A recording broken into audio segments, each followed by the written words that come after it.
Hey everybody, how's it going? It's Garrett here. Today I thought I'd do a quick little video.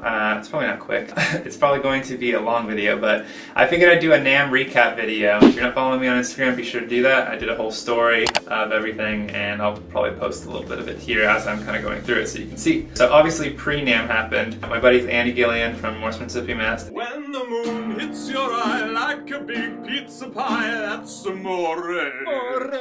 And Taylor Washington from Paladin. Are you filming? Were coming to hang out with me for a few days beforehand before we actually went to NAMM.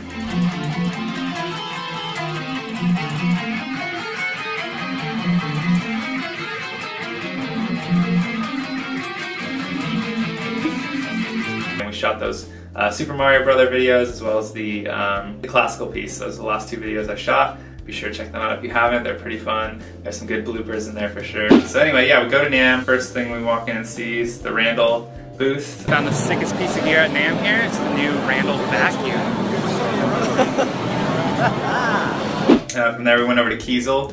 Kiesel had some really nice crackle finishes. I thought they looked really nice. I actually kind of like the sparkle finishes a lot better. Yeah, this picture right here. We then went to the Rev booth, and every year it's always the same thing. Me and Taylor end up going to both Summer NAMM and Winter NAMM, and it's like, let's go into the Rev booth and see if these amps still sound good like they did last year. Hopefully it was a fluke, and it's never a fluke. It's always like, these things sound so good.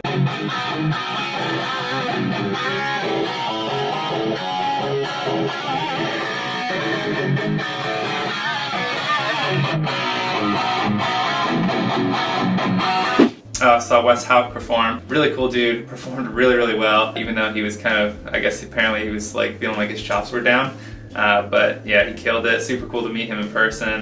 The Chapman booth, of course. They had the new British standard line out, which is very cool. I found a Norseman there that like, actually I found it on the second day. My buddy Taylor just came out of nowhere. It was just like off to the side, kind of hidden. And it was this really nice, like transparent white finish Norseman. And I was just like, oh, that's nice. I want one of those.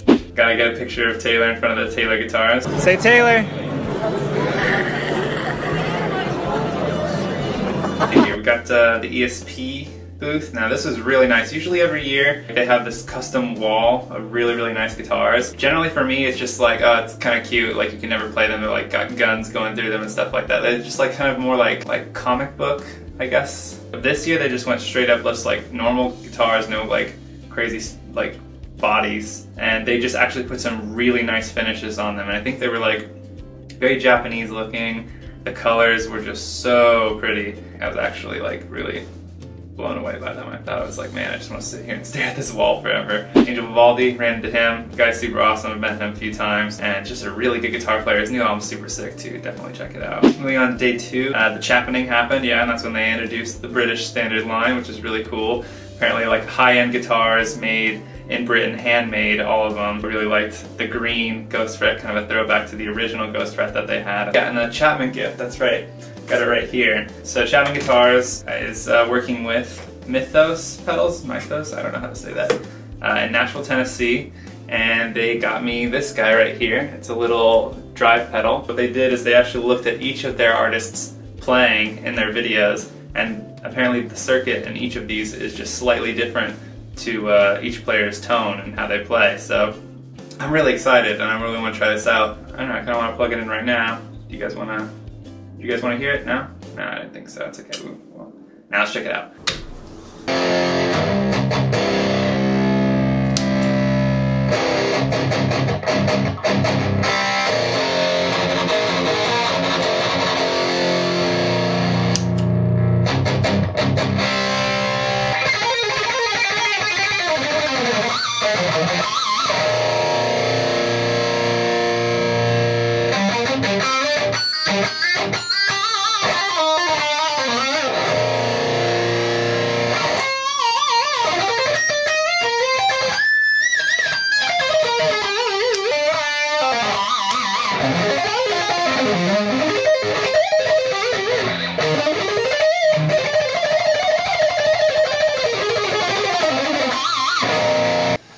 Alright, so normally I wouldn't use this gain 1 channel for like any real distorted stuff. I would just use gain 2, but I'm just going to try. I got the gain kind of all the way up on channel 1.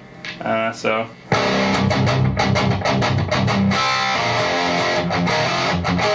it's usually meant for more, I guess, like a crunch, but now I turn this pedal on.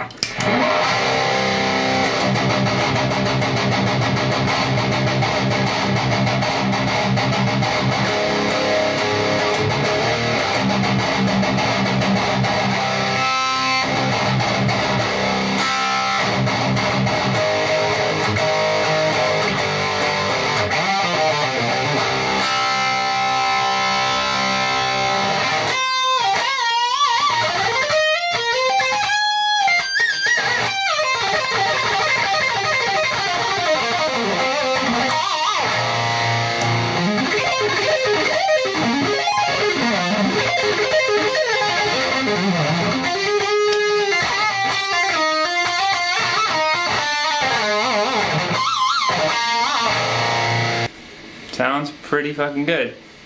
Ran into Steve from Boston, no longer Pixie Licks. I'll probably still call him Pixie, but been hanging out with Steve I can't even call him Steve, I just feel like I need to call him Pixie. I've just always been calling him Pixie for 3 years, ever since we've met at NAMM, and yeah, it's just gonna be kind of weird. I'm gonna have to get used to it too, but always super good to run into him. The Victory booth, they have the new Super Kraken, which is really awesome. It's basically I think it's the same as the Kraken, maybe like some subtle tweaks, but they've added something in the back where it's got like a boost as if it's to work at like a tube screamer. So that's kind of like built in already. And then it also does MIDI now, which is perfect. Basically was exactly what I think is the only thing needed out of the Kraken. I checked out cork guitars. They kind of looked a little bit nicer than they felt. All the fret ends were shit. Boom.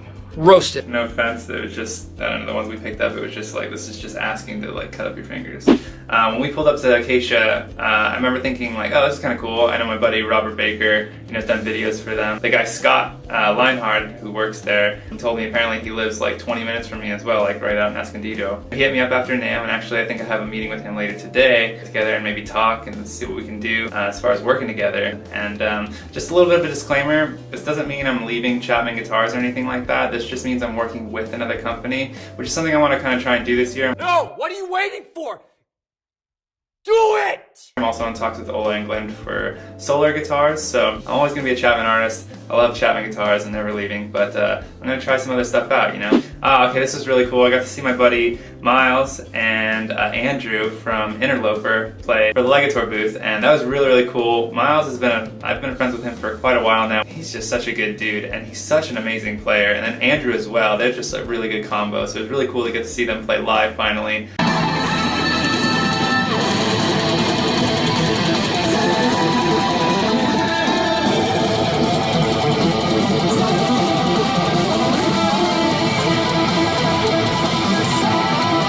My buddy Robert Baker, he was with Vola Guitars. Really, really nice. They had some really thick necks. For me, I like that. Again, I've come from playing Gibsons, so I'm used to like a thicker neck, and I kind of have, I guess, bigger hands, so I kind of prefer thicker necks. Yeah, they were really nice, and it was really cool to see Robert play live. He kills it. He played one of my favorite licks of his. I actually learned one of his licks that he did in a video, and I was like, you need to show me that, and it was, he nailed it. It was pretty cool. It was me and Taylor in the lift on day 3. Every single lift we took just had the worst music. It was just rap, R&B, and they were just like playing it pretty loud, and it was kind of like, can't you tell that we're probably not gonna like this, but they don't give a shit. Here I am at Hosta Tech. I've been using Hosta for a while for all my cables. Check out Hosta stuff. I got a link for my Amazon store with all the stuff I use. Check that out in the description below. So I made it over to Engel. Here I'm playing on the Savage 120, which sounded really, really good. They had some new pedals actually out that was really cool. They had this new Alpha distortion pedal, and I know they had pedals in the past, and for me personally, I didn't really like those other pedals, but these ones are like German made and like actually like higher quality, and they sounded pretty nice. They had delay, reverb, and then that Alpha overdrive pedal, which sounded really great to me. So something I definitely want to check out and maybe get my hands on. So yeah, we made it over to Ormsby Guitars, and we picked up this thing, which was really cool. It actually felt really nice too to play. That looks like where I stopped shooting, so